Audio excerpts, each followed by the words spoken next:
Fala, Colibri, beleza? Aula 3 de História. Entramos na Antiguidade, também chamada de Idade Antiga. Nossas aulas de Antiguidade vão durar um pouco mais, tá? Pré-história a gente fez ali rapidão, porque cai menos, agora a gente já vai entrando em conteúdos que caem mais, cada vez mais, cada vez mais.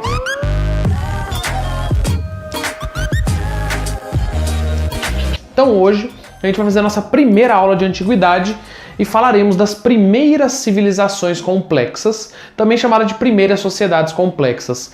É um erro falar só primeiras civilizações. Por quê?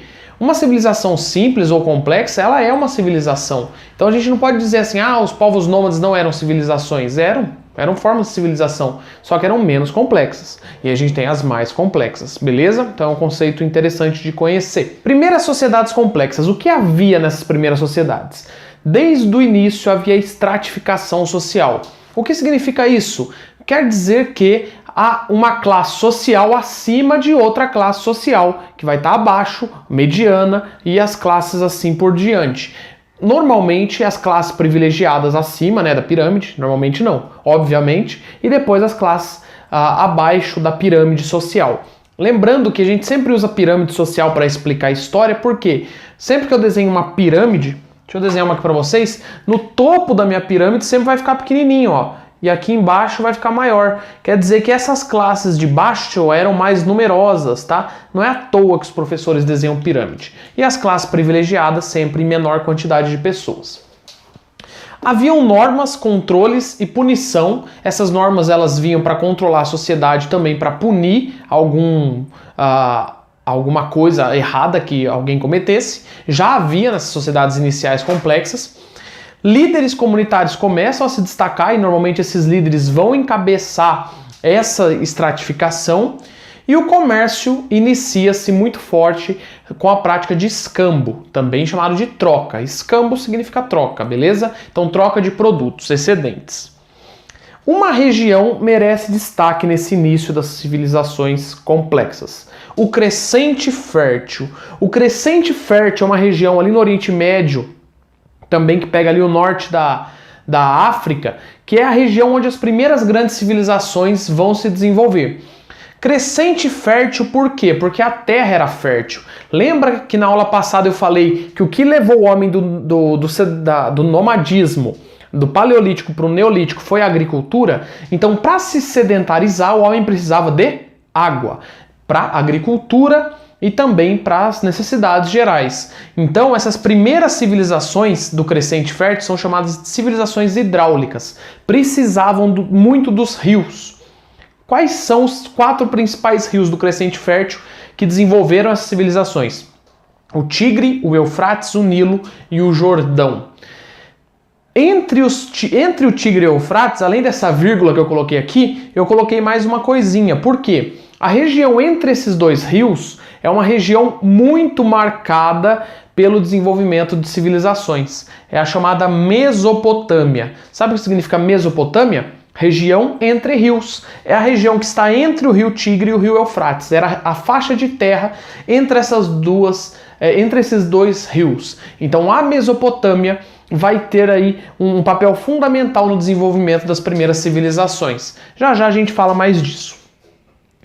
Logo no início dessas primeiras civilizações, para conseguir desenvolver essa agricultura, essa sedentarização, eles precisavam fazer obras hidráulicas. E entre as principais obras que eles desenvolveram na arquitetura, ainda que primitiva, foram diques para controlar as enchentes, então a grande quantidade de água, irrigação, as obras de irrigação levavam água para as regiões mais distantes, e açudes para suprir necessidades dos moradores daquelas cidades, daquelas civilizações. Então, logo no início, veja aqui a arquitetura aparecendo.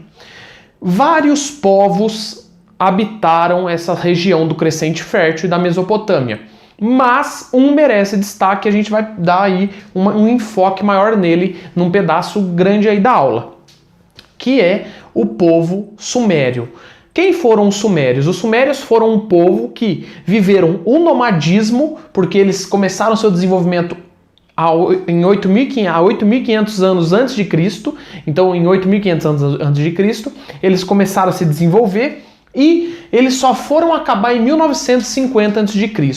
Por que eles são tão importantes? Porque nesse processo, em 3.500 a.C., os sumérios desenvolveram a escrita. Lembra que eu falei que pré-história é antes da escrita? Quer dizer que os sumérios colocaram aí, segundo as marcas dos historiadores, o homem na escrita, o homem na história através da escrita.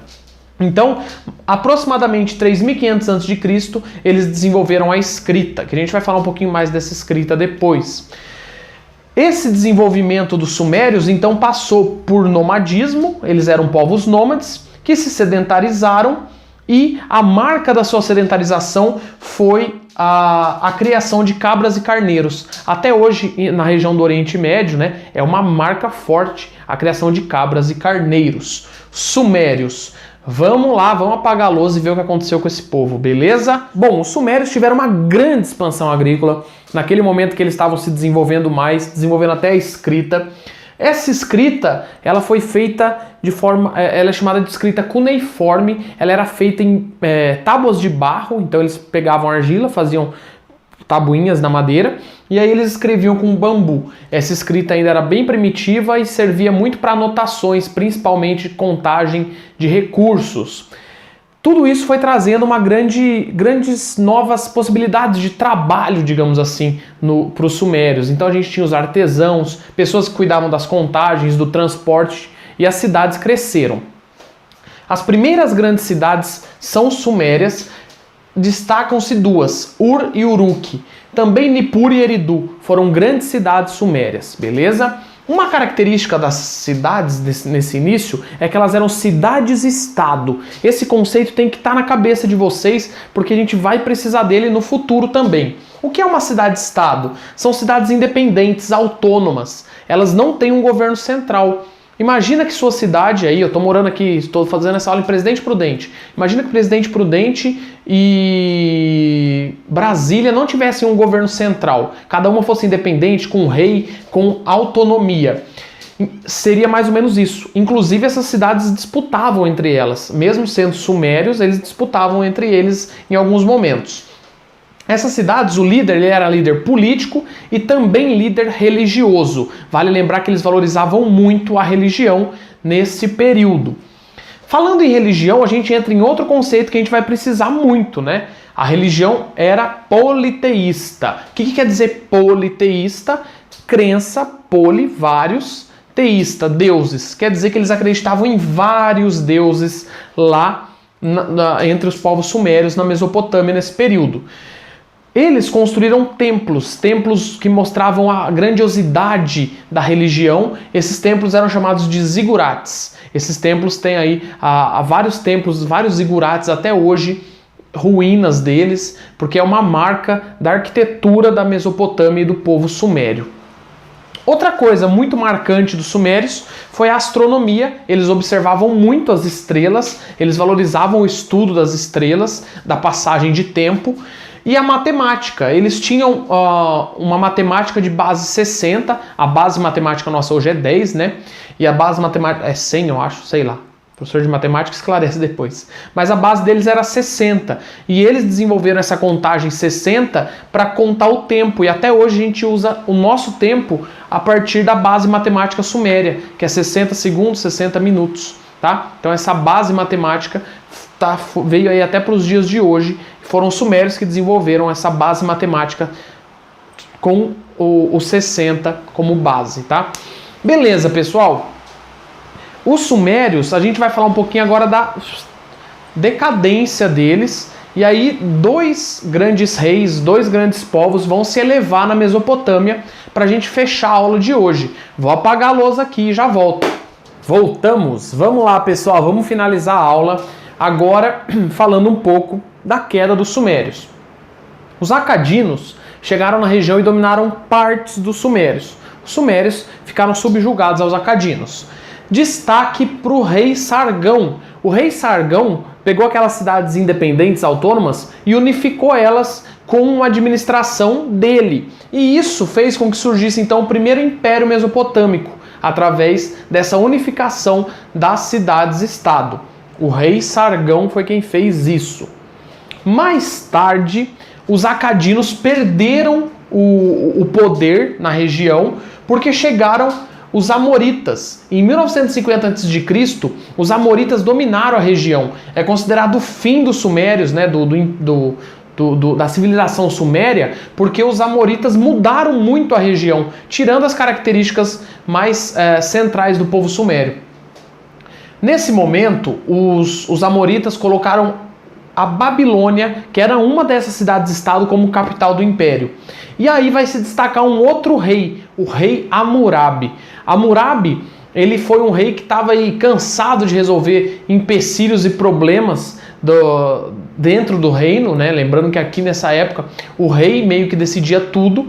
E aí ele resolveu então criar leis. Não leis só faladas, como era nessa época, as normas eram só faladas. Agora a gente vai ter as primeiras leis, o primeiro código jurídico escrito. Então ele pegou uma estela, uma pedra grande, preta, e ele foi colocando aí quase 300 leis, e aí os juízes faziam os julgamentos a partir das leis que estavam escritas já.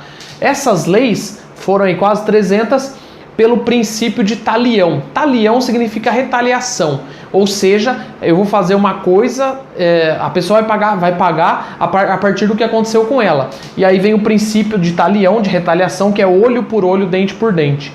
Porque dentro das leis de Hammurabi tinha sim uma lei que falava isso, né? Se fulano quebrar o dente de outro, vai pagar com os dentes.